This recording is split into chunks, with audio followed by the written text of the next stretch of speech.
Good morning. Welcome to our March Going Organic webinar series. Thank you all for joining today. My name is Dil Tavaraja. I'm a professor at the Plant and Environmental Sciences at Clemson University. My program oversees the organic pulse crop breeding and genetics for nutrition quality traits as well as the organic adaptation. Today, our speaker is Mr. Glenn Roberts. He is a key figure in the South Carolina state as well as the all around the country. Before I introduce our speaker, Mr. Glenn Roberts, I would like to thank our generous funders for my program, especially USDA National Institute of Food and Agriculture, South Carolina Department of Agriculture, USDA ARS, Agriculture Research Services, and the Food Shot Global. So these are our generous donors that support our breeding program. Before I introduce the speaker, I like you to keep a little bit of housekeeping. Please introduce yourself with your name and affiliation in the chat box, and also send your questions via a Q&A box or chat. And because after the presentation, we will have a discussion with Mr. Roberts.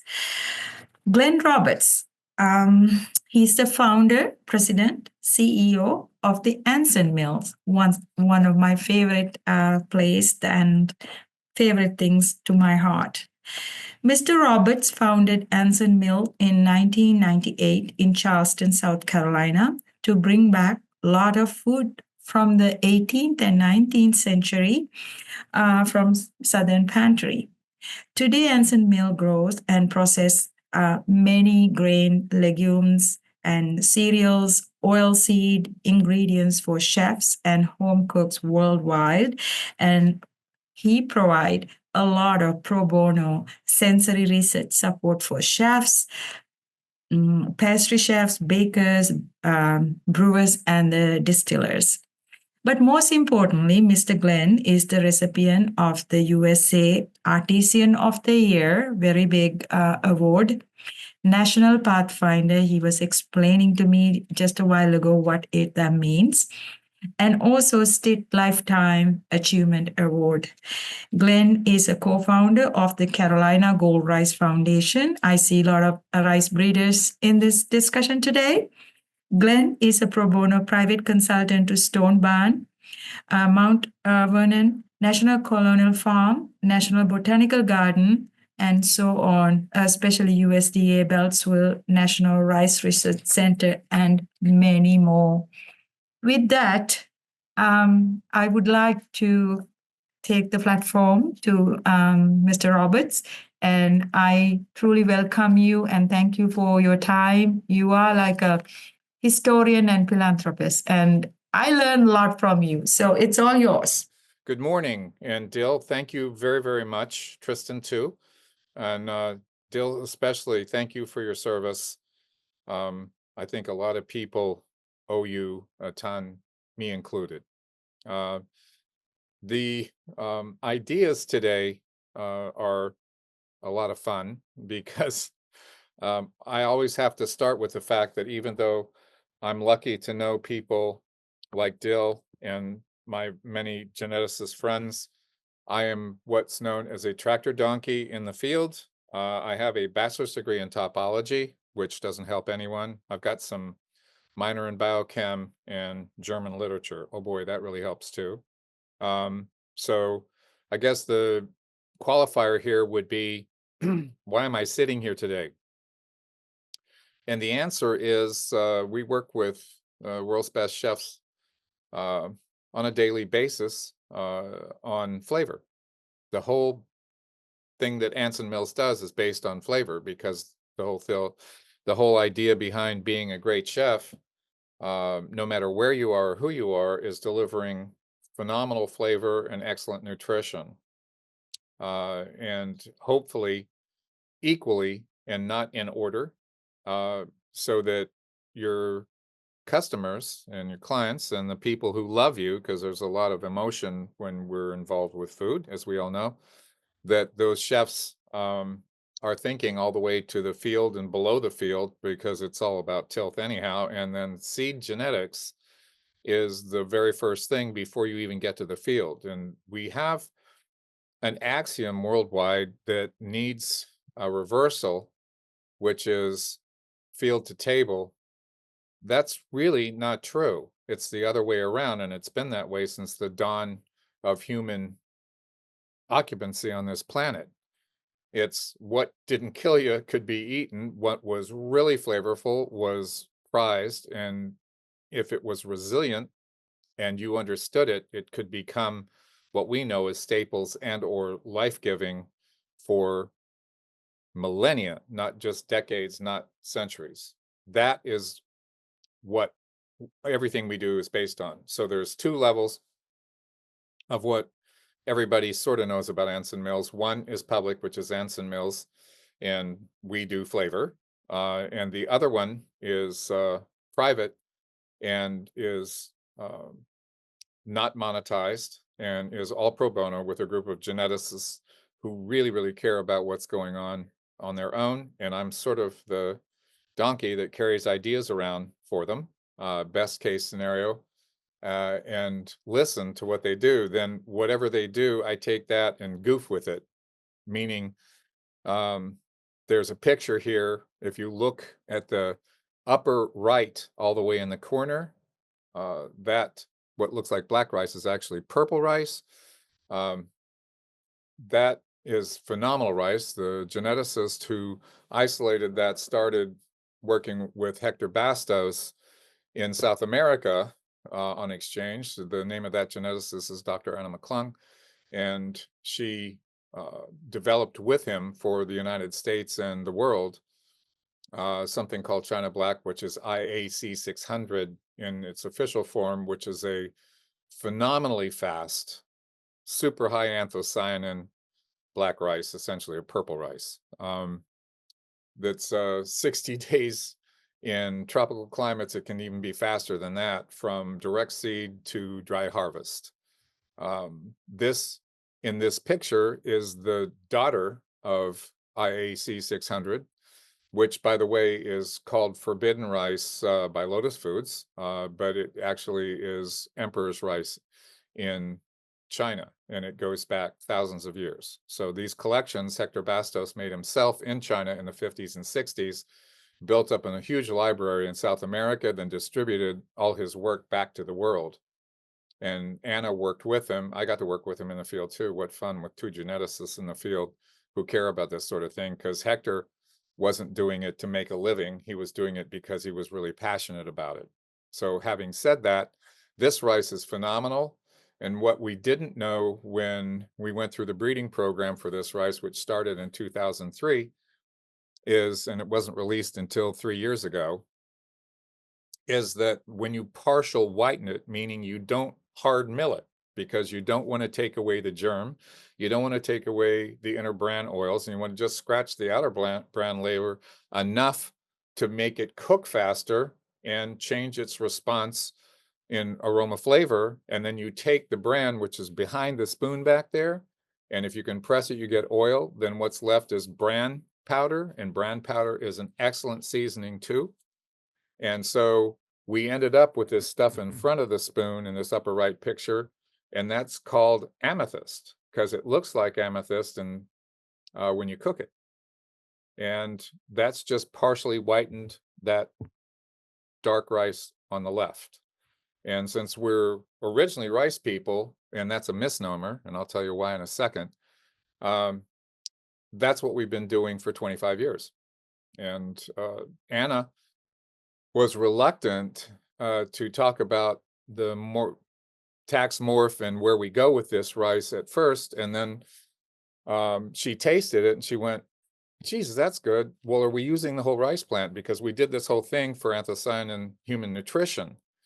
And I said, yeah. And I said, and one of the things we can do is, make the oil and distribute the oil as a separate ingredient. And for chefs, they can combine all these things in different levels of food, and it becomes an entire canon of food that is as ancient as the rice itself.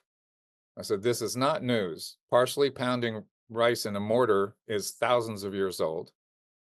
Flipping the mortar to break the rice to make it cook 3 times as fast is thousands of years old. So you hammer the whole rice. Nobody wants, if they're actually providing their own fuel, they don't want to go get more fuel. So doing whole rice is not a vector. Why am I talking about rice? Because uh, that I'm a rice person? No, I'm talking about rice because of the model this shows, which applies to any staple. It's how many different applications you can get out of it, and that's the way chefs think. So food scientists are fantastic. We love them, but chefs, probably the less scientific education they have, the better crazy sensory ideas they come up with. As you educate yourself, you have this wider and wider theater of aroma flavor profile levels and their actual persistence, and you're thinking full spectrum all the time, which can be phenomenal. But also, if you just forget it and just do something that seems stupid at first, you end up with something like this, which is what we did. We were talking to chefs and we said, well, what happens if we mill this stuff? Oh, you wouldn't do that. This is so cool because it's aromatic. It's beautiful on the plate, just as is. And they said, but what if we do it? And then we can take the bran and make oil with it. Then we have bran powder. We can season dishes. We take the whole concept and multiply it times 4 right off the bat. So that's the model. That's what we've been doing for a quarter century with all kinds of stuff. And this leads to why chefs love pulses. The first reason why chef loves pulses, chef hardly ever says, you can't have agriculture without them, right? There's no such thing as native tilth farming without chemicals unless you can do the full spectrum of plant nutrition, which can either be polyculture or rotations in succession. Polyculture works better, especially if you know how the plants were related as classes to begin with. Like if one plant grows really fast and you plant it at the same time as a plant that grows really slow, then you're going to have a bifurcated harvest. You're going to cut high as a staple to get the first crop off if it grows really fast. And then hopefully the second plant is lower. Otherwise, you're harvesting something that's not even ripe and you're screwing everything up. That's a basic way to talk about it.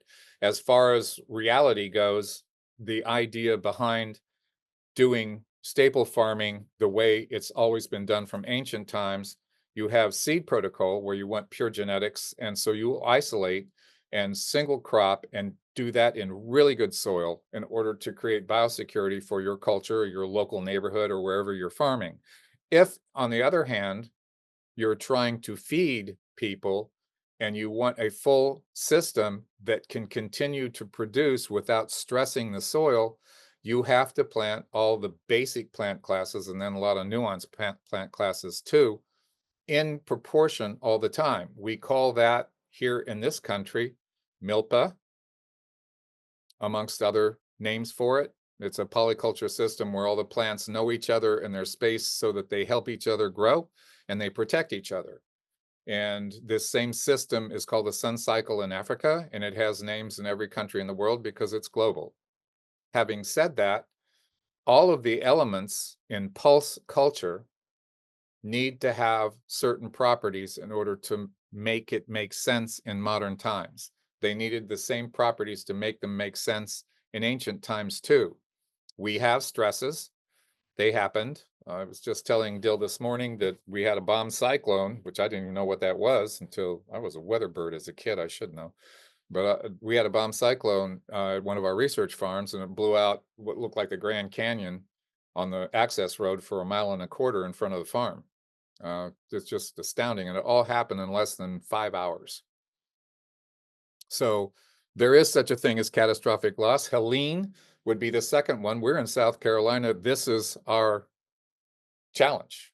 We sent seed for feed, pasture, forage, and it was all fast seed. We did it we don't publicize this stuff, but we did it through one of our farmers, and we took it up there. It was both feed as is, and then we also said, well, you can scatter this seed out there and just walk away, and in 60 days you're going to have a full forage crop out there that's got all the nutrients for any kind of animals. And frankly, if you like food and you like to make flatbreads and things like that, you can cut it yourself, dry it, mill it, and make pancakes with it, and it's really cool. So having said that, we did all that, and we did it including some of Dil Tavaraj's pulse crops as the legume component. The first time we've ever done it, because we haven't had enough of this kind of class of products and seeds up until the last 3 years. And we haven't actually tested it in real time. We've done lots of research plots, but we haven't actually done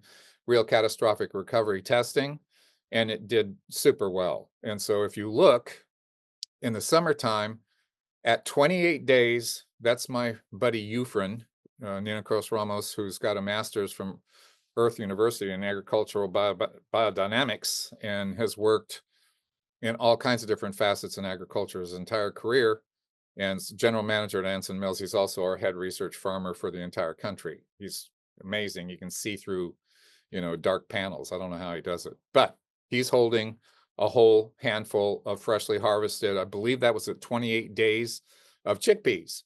Those are green chickpeas, which we dried them, and we made that levain, made that flour on the lower left, and made a levain. And then we can make flatbreads, pizza, biscuits, you name it, with that. So that's where we go with all this. And that's catastrophic recovery seed, but it's also just killer culinary seed. And when we've run this with chefs, the first chefs looked at that and went, I don't know, let me check it with my kids. Green pizza, that seems stupid. And I said, no, it's not. It's flatbread. It's the oldest bread form in, on the globe. Everybody made flatbreads. Chewing up stuff and spitting it out on a hot rock is a flatbread. And that is caveman stuff, right? So having said that, makes perfect green pizza, makes really, really good focaccia, on and on and on, makes fabulous pastas, really, really versatile. And it's interesting that chickpeas are probably the mockest of the mock cereals you can get. When your system runs out of wheat and barley, this is where you go. So chickpeas have more tolerances than any of our cereal crops. So when you screw up, you can always get chickpeas to work. Our axiom is, if we can put some compost down in a parking lot in Texas and throw the seeds in there and pour some water on it and come back in 2 weeks and we got sprouts that are still living, we know we've got something going. So here, some other ideas that come out of this culture would be, what is blue rice? Well, the fastest rice we have is about 29 days if you cut it and hang it another 5. And cutting and hanging is a global process. That's how everybody used to do rice until we got machines. So having said that, or stooking it out in the field is another way to do it, but that can be nasty because it's out in the elements, can blow down, et cetera, can get attacked by animals, so it's not protected. But no matter. Blue rice is fun because it's actually white short grain that, as I mentioned earlier, can harvest out probably at this point in 58 days to dry and turn around and make 00 flour with it. And if you do that, you get these pancakes in the center of that shot. And on the left, you get the most fun, which is, this is where kids come in. We work with elementary school systems because I think generally everybody thinks children are born with this instinct and they're absolutely in tune with anything that has to do with the plant, probably up until about 8 to 10 to 12 years, depending on where they are and who they are and how they are. And then after that, if they're not deeply inculcated in the culture, we lose them for anywhere from a half a decade to a decade until they get back into this and figure out what's going on. Generally in the modern population, this is not true earlier, because if you grew up on a farm, you were farming. But if you happen to be an urban kid and you get introduced to this actually works up until probably 5th, 6th, 7th grade. After that, we take a hiatus and come back and talk to them in college. That why that is, I don't know. And I say we, that's not me. But we picked elementary school kids because things like these blue rice biscuits work, and they work perfectly. If you want full spectrum nutrition and you need to be gluten free, that's it right there. There's no wheat in those biscuits. That is just rice. And it's just rolled in an anthocyanin powder that comes from yummy good stuff, right? And the good stuff in that case is the absolute fun part of a poppy. So having said that, those are wild blue poppy petals that are ground to powder and then rolled in the rice. And that's thousands of years old as well. This is not new. You uh, partially whiten the rice, and then that inner bran layer is intact. The outer bran layer is scratched, so the bran oil is exposed. You roll it in anthocyanin powder, and they actually become probiotic at that point, and it becomes triple nutrition, not just double nutrition. Plus, it's a fun color, and kids love it. So those programs actually translate across the board, top to bottom. Pancakes, everybody loves them. You can do it with any flour, as we all know. So any of these mock cereal flours, especially chickpea flour, works fabulous in pancakes too. So bottom line, the applications are perfect. The ideas behind them are perfect. So what the hell is that middle picture at the bottom? Well, we've been talking about anthocyanins, nutrition, and application, and I'm looking at this going, well, that's green something or other, and it kind of looks like chickpeas, and it kind of looks like something else that looks like popcorn.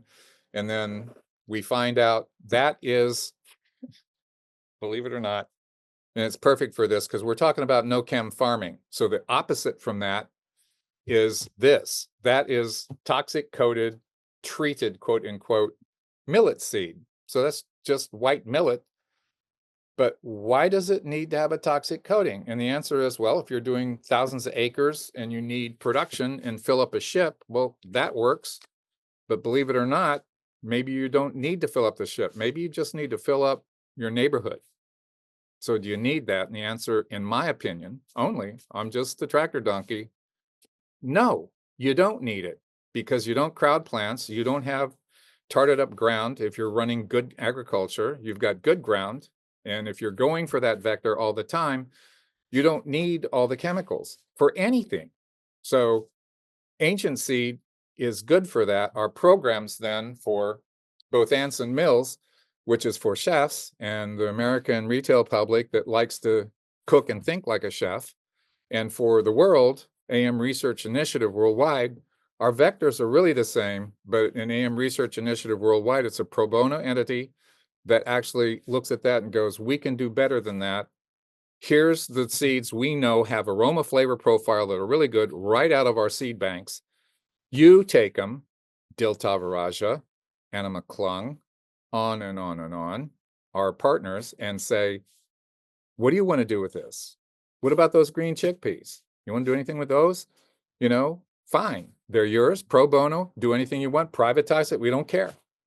Can you make a crop and get it out quick? Can you get something that after a catastrophe, a farmer doesn't have to go, oh my God, I just lost everything this season. I hope I make it next season. And that goes back to my closing joke, which is my favorite thing. I say it almost every time I'm in public if I get a chance. Farmer John wins $10 million in the lottery, and everybody finds out about it. The press is there, and they go up to Farmer John and say, Farmer John, you got $10 million. That's fantastic. You're going to quit farming? What you going to do now? He said, no, I'm not quitting farming. I think I'll just keep farming until the money runs out. Well, that model doesn't work anymore either. And so I appreciate you guys giving me the chance to rant a second, but I have to tell you that when people are telling you that we're not ready for the future, that isn't true. You're looking at it right there. And you're looking with the picture beside me, which is Dr. Dil Tavaraja, is part of the charge. So thank you very much for the time. Dil, I think the world of you. And there's a guy named Pushparaja Tavaraja, I think, in all this, who's also really cool. So thank you for everything you do. Okay?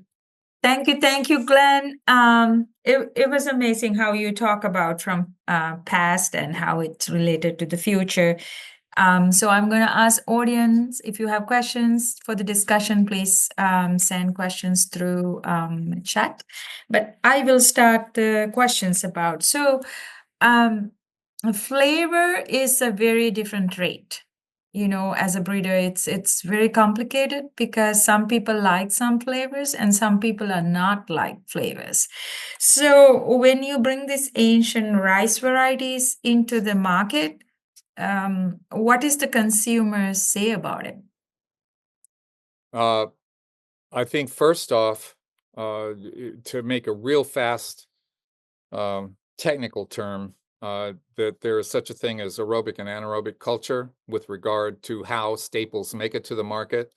And pretty much the world market and us, for proper reasons, energy consumption being right at the top, have eliminated what we call the aerobic market for cereal grains, which are totally different aroma flavor profile than the same exact grain, same rice, done the same season in the same field. If you let it go anaerobic, it becomes a totally different food. It cooks differently. It has different aroma flavor profile to the American public. That's not a world-class chef thinking in microns instead of, I just want to make dinner and have everybody enjoy the food and make sure we're healthy. There's nothing wrong with the second one. The first one actually addresses some of this. We used to have two foods in America. We had new crop coming out of the ground, which is aerobic. A flavor profile, some could argue, and I would, that the nutrition profile is better in aerobic culture than it is in anaerobic culture, but money is based on anaerobic grain culture. It Okay. came through Arl, created the stock exchange. It was all on grain futures. We Mhm. don't teach this anymore, but it's true. So when you think about it, the answer is for aerobic rice, the reaction from chefs and the public is astounding because they're not used to it. It's right there in front of you. You don't have to be a connoisseur to read new crop anything because it tells you immediately, I'm here, I am wonderful for you, and it tastes so good. It really tastes good. Exactly. Yeah. Yeah. Okay. So that makes sense. So, but now you're bringing this new crop, the chickpeas, and then you convinced me to breed for it, but it's organic. And those chickpeas are in the picture, those are green chickpeas because they are not fully matured, right? Right. That's at So, 28 days. right, 28 days in there, immature, like in between seed and the flower, like they are now fully Yeah. grown. Um, have you tested those with the consumer panel or like what people think about your new crop, like a new green chickpeas? We have. And we and only chefs. You won't find any of what we're talking about today uh, on uh, on the retail side of what we do. So with chefs, mostly what we're doing is distributing stuff at cost or below, way below cost, actually, which something about the research involved. But the we give it to them, let them determine all the different things you can have, because you can have grits from green chickpeas, you can have double O flour, you can have coarse flour that makes like cornbread, which we could call focaccia too, depending on what sort of texture you're looking for. And the reception is in the bread category, the reception's killer. When we talk about blue rices getting to chefs, again, they're only going to chefs, and their response starts with children. The only reason why the first chef we work with, which is Mike Latta, who's based in Charleston, we've worked with him for decades. He really wasn't interested. He said, blue rice, yeah, great. And then his son saw the picture and he beat Mike up, said, I want to taste that. I want to eat that. And then we found out that kids actually will drive the anthocyanin colors of these fast crops. So Go figure. right. Absolutely. So asking about the blue rice, I Yeah, know that you get the seed and then you remove the husk and then you polish it and you add the blue color in, like the blue color, whatever that yeah. If sustainable product. Yeah. Um, is this when you add this blue color anthocyanin product into the rice? is it increase the nutritional content because you actually dehull it, so then you actually remove the bran, right? So, No, we don't remove all the bran. So oh, okay. the point is, and here's the thing, and I met this fantastic biochemist guy named Pushparaja Tavaraja, who's doing work on this now, who's been very generous so far, and God knows where this is going to go. But the idea is the rice, you just nick the outer bran layer. Our mills are lab laser mills, and that spin it up, and then it shoots across the mill and strips the little pieces of the outer bran layer off and leaves the inner bran layer intact and the germ intact. The inner bran layer is then oil wet because the outer bran layer has oil in it and it's started to seep. When you roll that in probiotic powders, anthocyanin powders, there's a reaction that actually makes the rice shelf stable at that point as is. And so we can have aerobic rice that's actually breathing oxygen, not CO2 like dormant rice, and it's got that full aroma flavor profile. Roll it in the anthocyanin powder, which multiplies exponentially the aroma flavor profile. Then it dries, and once it's dry, it is now shelf stable, and you can heat it up, chill it, then heat it up again, and it's 100% probiotic. Oh, okay. That's a nutrition increase of I don't know what. And who's Yeah. working on this now? And there's two agencies working on it, and this wonderful scientist named Pushparaja Tavaraja. So there. So, where do people can buy this? Like, if you go to a grocery store, let's say, like, do we have to order through Amazon, or how do we, like, I want to buy blue rice. I know where to go and buy it, but what do you say to the audience where they go and buy it? At this point, they need to send. They can order any rice at ansonmills.com retail, and in the message box, they need to say, "I'd like to sub the blue rice for whatever rice they ordered," and we'll send it to them with a sheet that gives them a conceptual recipe that's actually written for chefs, because we actually have not made any of this available at retail yet, because we need to make sure the chefs have looked at it, and we're years in on some of these, and we're only a season in on some. So there's a whole suite of these things. They're not available to the public, to my knowledge, so that if anybody wants to get them, they just need to ask. They can also call me, because I answer all the retail things. The phone number's online at ansonmills.com, and I'll walk them through it if they need to. I only deal with retail. Nobody lets me talk to the chefs anymore, even though I work with them. I don't actually chase them around and stuff. Yeah, your blue rice and the green rice, they're amazing. And then there's a comment that from one of the audience, I have been milling my own wheat flour. I love all of these options from rice and learning that all of the bran is not removed and how it is shelf stable. So yeah, this is very interesting because my favorite is the green one. I like the green one more because the color will stay longer. And then when I cook something, it's like I cook a lot of bakery stuff out of that Yeah. um, green one. That was very, very good. So I want to pick your brain about the ancient grains and our future. So most people don't work on this genetic diversity of the crops. And since like I'm doing this breeding for new area, it's we are working with a lot of genetic material.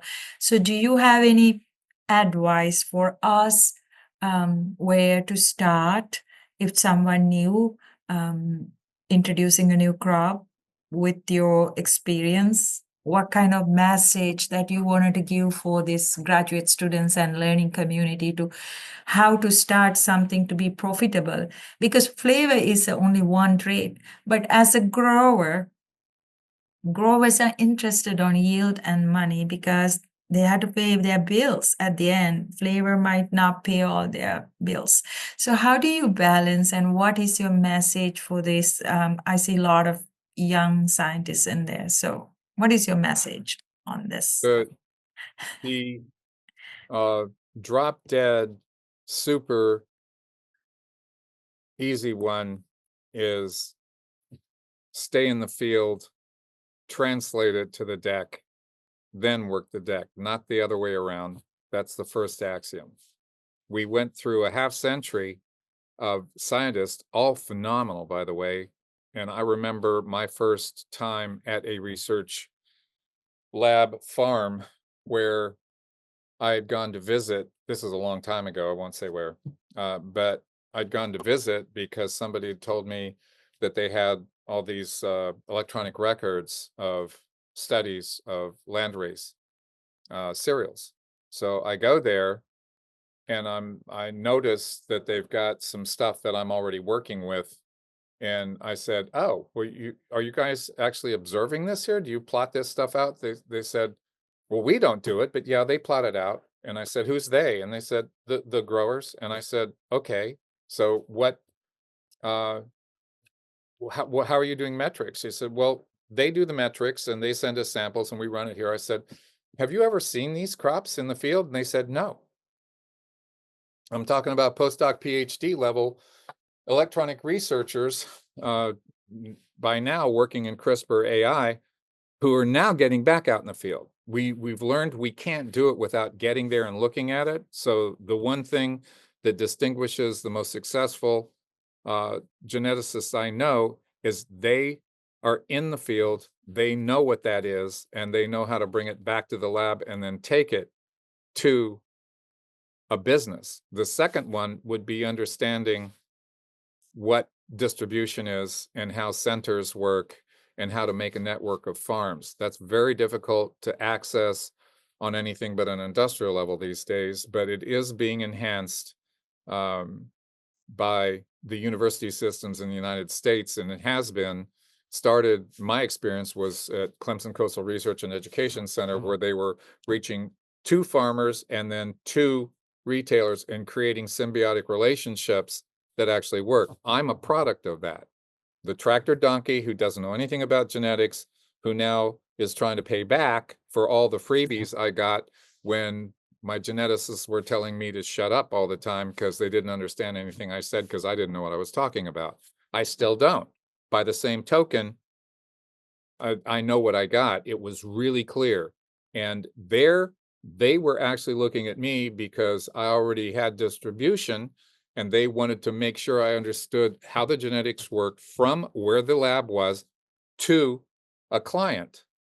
That's the only reason why they were talking to me to start with. Maybe still today, who knows? But the bottom line is having the straight line all the way to retail distribution is absolutely essential. So bringing quote unquote a miller or a tractor donkey like me in early, maybe even for funding, certainly for support and or reaction outside the standard science window is critical to making a program like that work.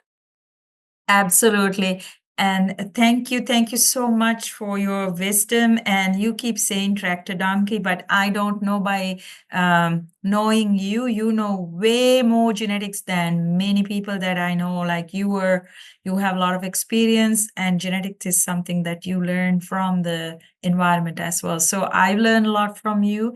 And I thank you for all the information that you've given, and history, philanthropy, and all the pro bono work you do to improve these crops, not only rice and millet, and also now the new crop, the chickpea and my pulses. So I'm very grateful for you to come today and talk to our community. And we have next a speaker. And because this year we little change from science, we wanted to bring these people that actually do the hands-on work, like Mr. Roberts. And next time, like in April seminar, the webinar, we will have Mr. Mose. Mr. Mose is the largest chickpea grower in the United States. So bringing these people, other than the scientists, so people can get the different aspects of the breeding, genetics, flavor, everything. So next speaker would be Mr. Moser, and he will talk about chickpea production and vertical integration. So he's also a businessman. So I hope to see you all there in April 16th. And thank you so much again, Glenn. And we will see you again soon. Goodbye.